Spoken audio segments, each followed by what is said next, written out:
just to reflect on this, John, you were Shadow Health Secretary for 5 years. What was your assessment back then of the quality of mental health provision over that time?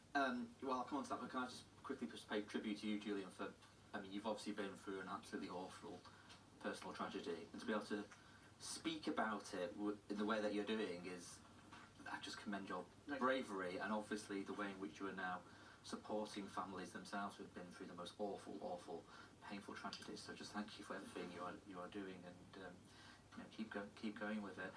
And everything you were saying was absolutely spot on. I mean, mental health services in this country have been hugely neglected for years and years and years of governments of all colours.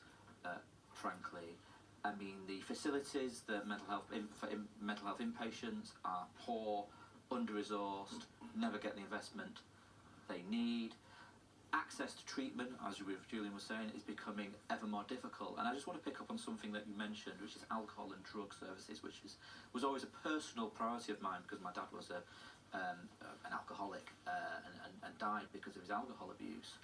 Often you find that there are structural problems in the system.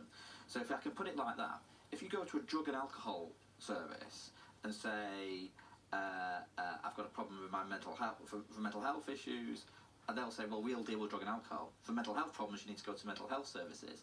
But mental health services will say, don't come here until you're cleaned up and you can tell us that you're not abusing substances, or you're no longer on the drink. So you get bounced between different parts of the system, and then you fall between the cracks. And that's a problem. And just to bring you in Paul Scully.